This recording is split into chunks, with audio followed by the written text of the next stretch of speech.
नवरात्रि में जो 9 दिन बड़े बड़े योगी अपने साधन को मजबूत करते हैं। ये 9 दिन आप जो भी सिद्ध करेंगे, जो भी जप तप पूजा करेंगे, वह सिद्ध होगी। इसलिए 9वीं सिद्धिदात्री चा, इसलिए 9वें दिन को क्या बोलते हैं?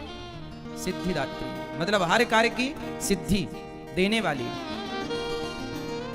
प्रथमम शैलपुत्री हैं तो दूसरी 9वीं सिद्धिदात्री, सिद्धि की प्राप्ति। इसलिए कोई भी आप पाठ माला जपते हो ना, इन 9 दिनों में खूब बढ़िया से माला जपना, भगवान का खूब स्मरण करना, ज्यादा से ज्यादा भगवान नाम जप, गुरु मंत्र का जाप ज्यादा करो, भगवान का चिंतन ज्यादा करो।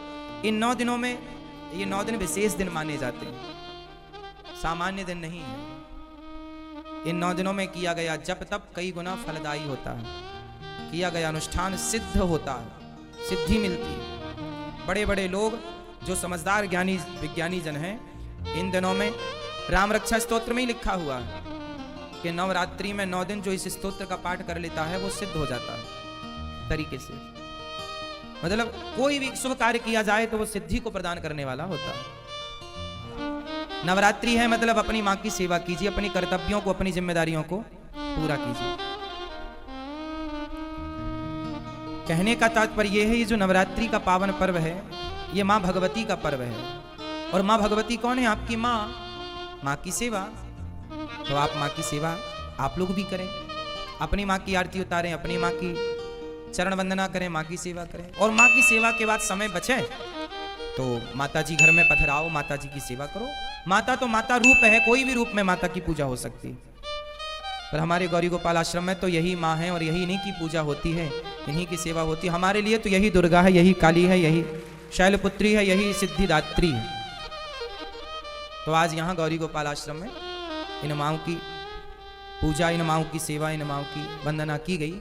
और आप लोग भी, आज नवरात्रि है ना, तो अपनी माँ की थोड़ी आरती उतारना आज आप लोग। क्यों? वो आपकी माँ भी तो माँ है, दुर्गा से कम है क्या? बोलो। तो आज आप लोग जहां हो, मैं प्रार्थना हाथ जोड़ के करूंगा।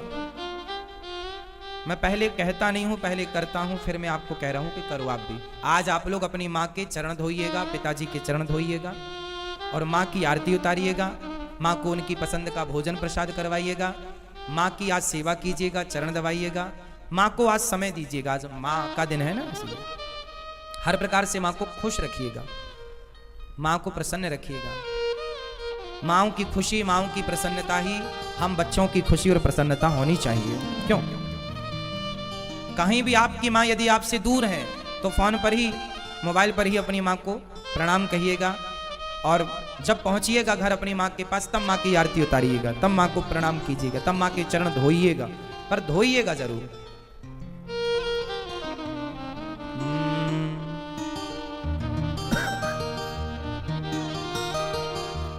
इसलिए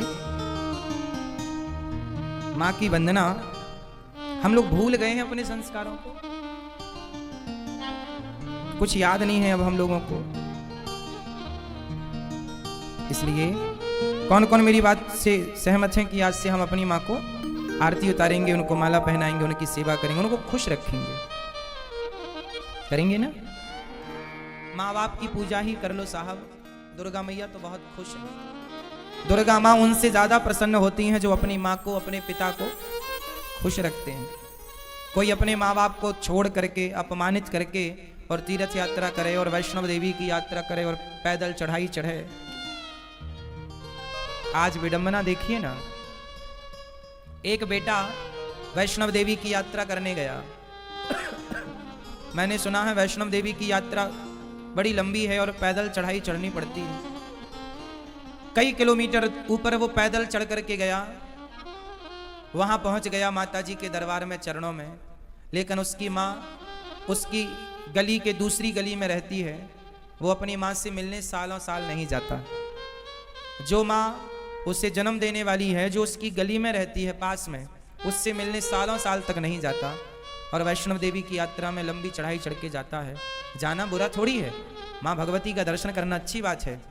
लेकिन एक बात बताओ कि वो जो जगत जननी जगदम्बा बैठी हैं, दुर्गा, वहाँ वैष्णव माता बैठी हैं, क्या वो ये नहीं देख रही हैं कि आप की जन्म देने वाली माँ के साथ आपका व्यवहार क्या है? आपकी रोटी की, आपके समय की उस माँ को कितनी आवश्यकता है, आप उस माँ को कितना समय दे रहे हैं। इसलिए हर घर में एक दुर्गा ऑलरेडी है। इसलिए आज जो माता जी आप लाएंगे उनकी तो पूजा आरती कीजिएगा, पर जो माता जी ने आपको लाया है इस धरती पर, उनकी भी आप पूजा आरती जरूर कीजिएगा। एक माता जी वो हैं जिन्हें आप लोग लाते हैं, और एक माता जी वो हैं जिसने आपको लाई है। तो आप जिसे लाते हैं उनकी तो आप पूजा आरती करते हैं, पर आपको जिस माँ ने लाया है संसार में आप उससे भूल जाते हैं। क्यों जी, ऐसा हो रहा है? इसलिए आपको हम तो केवल आपके भाई के नाते, आपके दास सेवक के नाते हम तो हर त्योहार आपको याद दिला देते हैं कि त्योहार आया भैया, इसे ऐसे ऐसे मनाओ, और हम मनाते हैं अपना, वैसे आपको समझा देते हैं ऐसे करो, है ना।